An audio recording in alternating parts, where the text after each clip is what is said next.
All right. Okay. So, hello everyone. This is Nurhan Soudki, the English gamer, once again, and welcome to IELTS Talks podcast. On IELTS Talks, we have people from all around the world. We have IELTS trainers, IELTS teacher trainers, and even IELTS candidates with a band score of 7 plus. They are going to share with us their experience and their insights about teaching IELTS and how to get a band score of 7 plus. And today, we are really honored to have Mr. Sameh Ibrahim. He's an IELTS trainer from Egypt. So welcome, Mr. Sameh. Hello. Hello, everybody, and thank you so much for inviting me. Such a great honor to participate in this wonderful podcast. Okay, thank you so much, Mr. Sameh. So first of all, let me introduce Mr. Sameh to you. So Sameh has graduated from the Faculty of Languages and Translation, English Literature Department. And when he was at college, he started working. He used to work as a telesales agent and a technical advisor for Vodafone UK. And once he decided to be an English instructor, he took a TEFL course.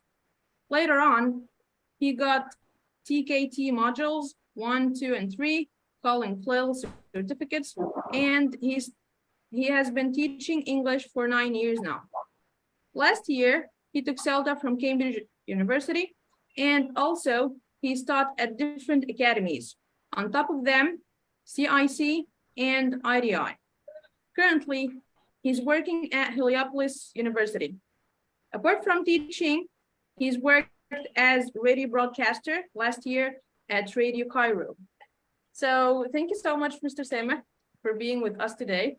And first of all, let me say, are you ready for today's podcast? I'm going to ask you some questions, and I want you to answer them. Ready for that? Oh, yes, sure. Okay.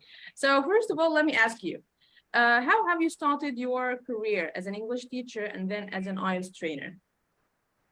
Well, as you mentioned that I started working different jobs before I decided to be an English instructor. It started when I felt that I want to help people learn English in the right way. So back then in 2015, I took a TEFL course and then I started teaching at educational centers, giving general and conversation courses. And I thought about continuous development. That's why I got certificates. I moved from an education center to another, and I thought about teaching at college. That's why I taught at CIC, which is Canadian International College, and ITI, Information Technology Institute. And now, as you mentioned, like I'm teaching at Heliopolis University, which is like somehow higher somehow than educational centers. Yeah. Okay, that's great. So tell me about IELTS. How long have you been teaching IELTS? Well, it's about like 5 or 6 years now. Great. So today, of course, you are going to tell us more about IELTS speaking. So let me ask you about that. So is there a difference between IELTS speaking, general, and academic? Well, actually, when it comes to general academic, speaking and listening, like test takers take the same speaking and listening, but differs in reading because it's much easier in general, but it's harder in academic. And the main difference is in writing. But when it comes to the speaking, it's the same. Like both candidates with a general academic take the same test, the same questions. Yeah. Okay. So tell us about the duration of the speaking test. How long is the speaking test? Well, it lasts from 11 to 14 minutes, so it's not less than 11 and not more than 14 minutes. So it could be 11, 12, 13, or 14, so there are only 4 options. Yeah. Okay. And is it recorded? Yes, and people might think, why is it recorded? There are 2 reasons for this. If you think that your score is not the right one and you deserve more than this, so you ask for rechecking, and they cannot do such a thing without using the recording, or else how they know that you deserve more than this. Also, some samples of the recorded tests are being sent to Cambridge to make sure that the examiners are following the rules and the descriptors of IELTS, and they match, you know, the standard and the criteria. Okay, great. So tell us about how many sections or parts are there in the speaking test? Well, there are 3 sections. The first one lasts from 4 to 5 minutes. So the examiner asks you questions about, you know, your name, your family, where you live, study, work.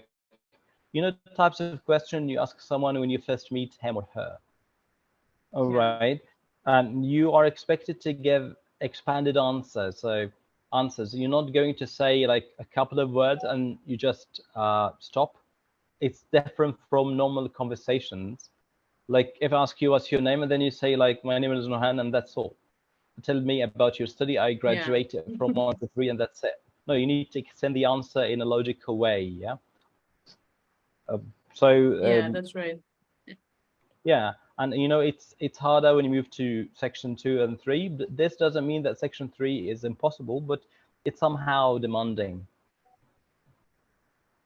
And for section 2, the examiner gives you a booklet with a question, and it lasts from 3 to 4 minutes.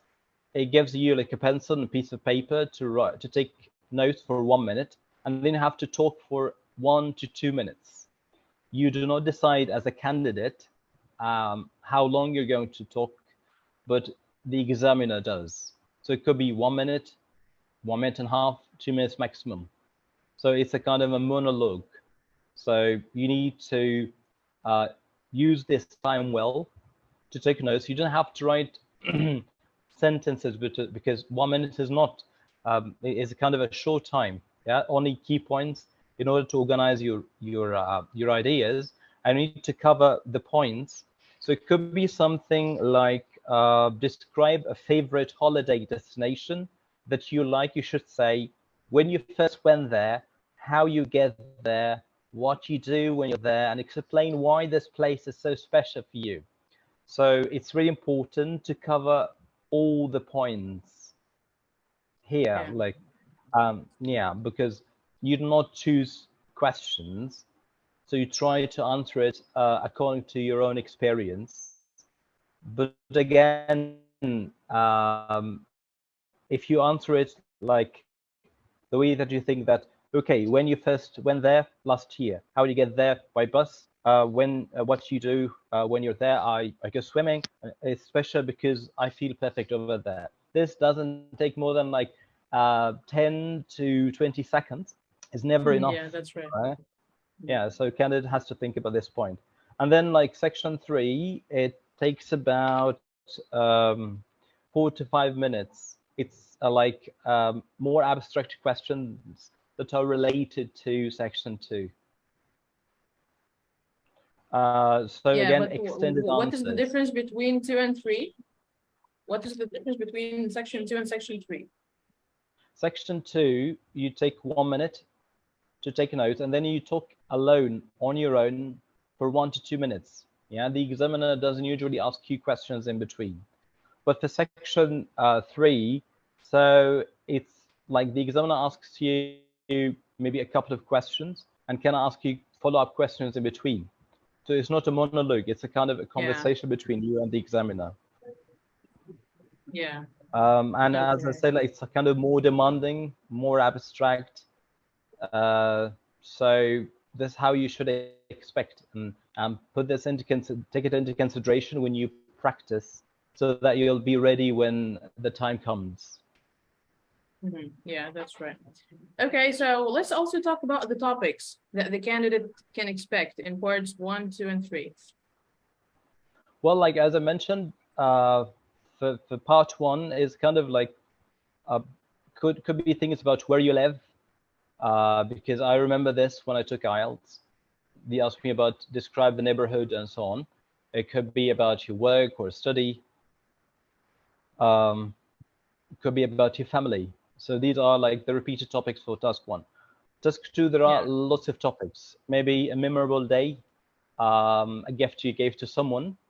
It could be about sports, about music, about chocolate, Yes. about shopping, maybe, advertisements, a website that you usually use, um, and so on, things like these. And for example, if they ask you about a gift you give to someone in section 2, in section 3, they can ask you about aids between countries. Like rich countries help poor countries. Do you think they do this? In what way? And to what extent? And why they should do this? Things like this. So they are, it's related somehow. And if it's Yeah, but about chocolate, go on, go ahead. yeah, so I mean, in part 3, you are not going to talk about yourself. You're not going to talk personally, but rather No. generally, right? About maybe countries or community, society, whatever. Oh, yes. Yeah, exactly. That's right. So they Yeah. are related. Okay. Yeah. And one point I need to mention about section 3, back then I took IELTS, when it comes to the question section 3, the question itself was about like 2 or 3 lines, and then asked me to agree or disagree. So if the candidate doesn't pay enough attention, he will not be able to answer it. Yeah, and to do such a thing, you need to highlight when listening to the key point in the question, so that you'll be ready to agree, to be with or against. Yeah. Okay. So let's talk about the assessment criteria. What are the assessment criteria in speaking section? Well, as you know, that it's not about percentage, it's about like band, scores from 1 to 9. So we have 4 elements. We have fluency and coherence, lexical resource, grammatical range and accuracy, and then pronunciation. So 3 of them are marked out of 1 to 9, the band scale, but for pronunciation, it's from 2 to 8. This is different. So fluency and coherence. If you want to get a band score, let's say 7 or more, this means you speak without hesitation, without self-correction. Yeah, and you do this in a coherent way, which means like your ideas are linked and organized together in a logical way, and you can extend your answer, but again in a logical way. So if he asked you about a gift you gave to someone, you might start like, well, it's hard to mention one because I always give gifts to people, but if I have to pick one, it could be 1, 2, 3. So now, see, you sound somehow talkative, but in an organized way. That is the point. So we need to avoid hesitation, because hesitation could be about, is it about language? Like you're not sure what word to use here. And in this case, the examiner will give you a kind of low band score. But if you pause for a few seconds to search for content about ideas, it's kind of different. So fluency doesn't mean that you speak so fast. It means that you speak Yeah. without long pauses and speak confidently. And then if we move from to the second element, which is lexical resource, and lexical related to lexis, which is another word for vocabulary, you're expected to use a wide range of lexis, including idioms and less common vocabulary. But when you use idioms, make sure that you use them naturally and accurately. So don't overuse them because it sounds strange. English people don't do such a thing. Yeah. So Yeah, again, that's right. naturally and accurately. Yeah, without using idioms or less common vocabulary, do not expect yourself to get band 7. You definitely get below this, could be 6 or below. Not only vocabulary, but also grammatical structures. So do not use simple sentences only. You can use complex and compound sentences. Using different tenses, you should use F conditionals and passive. If you mention, like, when it comes to F conditionals, away from like the common ones, which is like from 0, first, second, and third, you'd better use something like deleted and reverted, starting with should. Should you get up early? You'll get to work early, something like this. So use should here gives a good impression about your English, that you don't know only the basics, but you know, kind of high level of grammar. And again, so it's important to use this accurately, not just like record, memorized answer. So you need to think about it and practice well before it. And moving to pronunciation, which is the fourth element, the fourth criterion, the band scale from 2 to 8. People might think, or might ask a question like, is there a difference between pronunciation and the accent? And is gaining an accent is important for IELTS? And the answer is, well, accent is not important, but correct pronunciation is. And they don't care if you speak British, American, Australian, or whatever the accent, as long as you pronounce English correctly. And there are levels. So do you pronounce each and every sound correctly? Fine. What about word stress? What about sentence stress? The rhythm.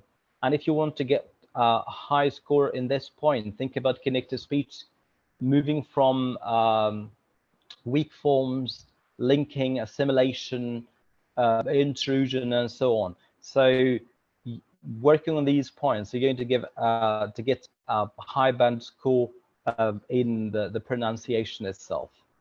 So it needs a lot of preparation. It doesn't come overnight.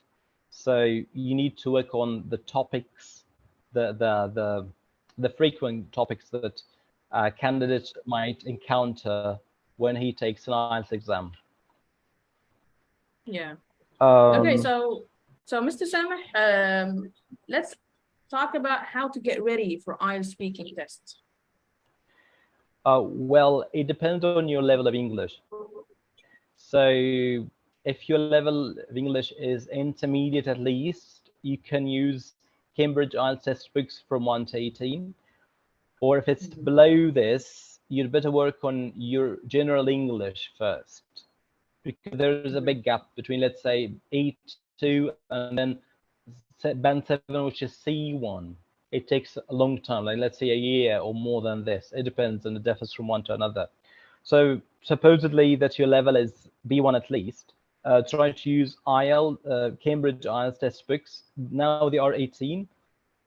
You can start from book 2, because book 1 is kind of very different from what they are using these days. Starting from 2 to 18. But I need to highlight a point about listening, which is like the recent books, there is no examples. You go straight to the listening. So take care, like when you practice all versions, do not wait to listen to the example, because there's no such a thing now. Work on the topics, and you can use also Cambridge vocabulary in use, and you study the vocabulary. Use an English dictionary to get the definitions and to work on the collocations.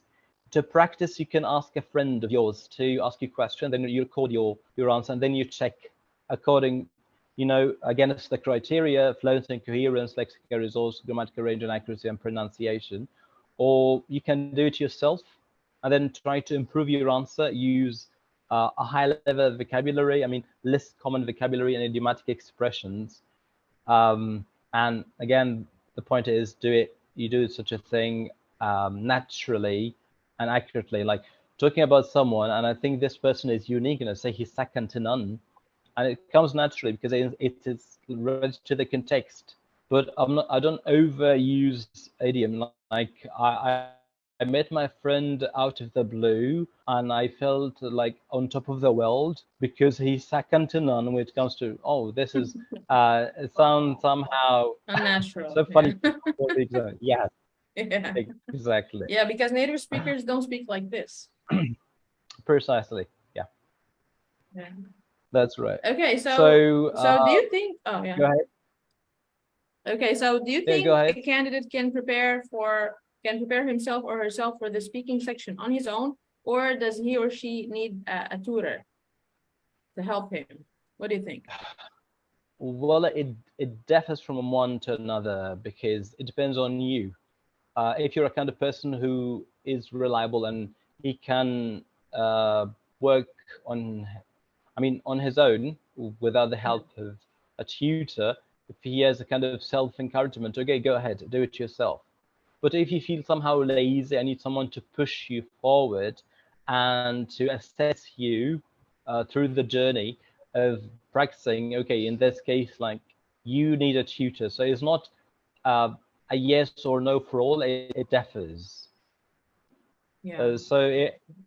Anyone can decide, like, think for himself, what is suitable for you, what is more convenient. Is it to do it on your own or to seek help of a tutor? Yeah, you're right. Okay, so I guess my questions are finished. So do you have a final piece of advice that you want to give for candidates or even for teachers, English teachers who would like to start their career as IELTS trainers? What can you say to them?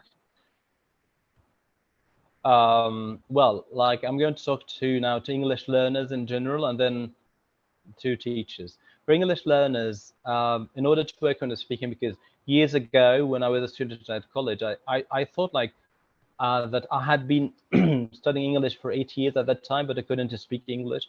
And Yeah. I really wanted to, but I didn't know how, until I took courses at AUC and British Council.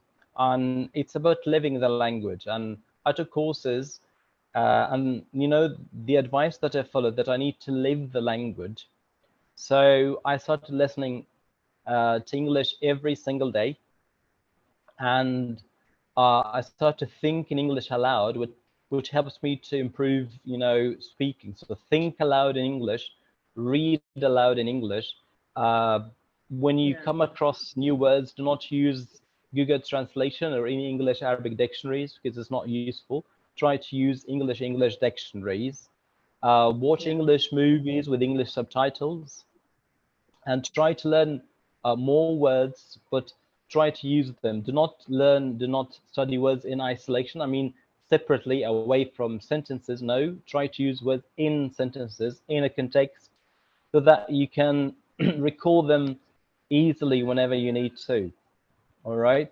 And remember that it's not about a tutor, it's not about an establishment, it's not about British Council or whatever the organization that you can depend on to improve your English. It depends on you. You need to live the Yeah. language, you need to immerse yourself, to be surrounded like by English 360%. Try to expose yourself as much as you can. So like this, what I did, like I started to do what I told you about. Also, I used to go to the Egyptian Museum and Khan Khalili and some historical places, and that was years ago, before the revolution, to practice English with native Yeah. speakers. Oh, It great. helped me a lot. Practice makes perfect. Find conversation clubs. Now it's available online, so you can find Yeah. native speakers to talk to. This will help you, or also a kind of language exchange programs. This is also beneficial. As for teachers, we as teachers we are teachers and learners at the same time. So if we ask a student to do things, we have to do it ourselves first. So Yeah. it's kind of weird if you correct students' pronunciation mistakes and you make the same mistake. It's weird, isn't it? So you need to make sure that Yeah. your level of English reaches at least C1 level, so that you sound professional and then your English is advanced enough to help people. And if you think about being an IELTS trainer, it's not impossible, but it needs some preparation. So you need to study every single skill. What are the tips? What are the tricks? And how are you going to deliver this? These are the questions that you should bear in mind. People feel like they panic when they think about IELTS, and they think, some of them think like it's impossible to get a high band like 7 or more. It is not, but you need to be realistic. Some candidates ask me, please help me to give me a course. I need to prepare myself in a couple of weeks or 3 weeks. And I feel like, oh, come on, this is not realistic. I'm not a magician. I cannot do such Yeah. a thing. It's a kind of adventure. It's kind of, you're taking a risk. You do it yourself. I'm not responsible for this. take enough time to prepare yourself. As for teachers, like study well the tests, and whenever you feel that you know the main points, you know how to help candidates to achieve the score that they are thinking about. Okay, go ahead and start. But again, get ready. It's not like I thought about it today and I'm going to start tomorrow without enough preparation, right? And give advice to your students to avoid using too many resources because they're not going to use any. One trusted and tried resource will be enough. And practice is the key to improvement in general for learners and teachers as well. Yeah, sure.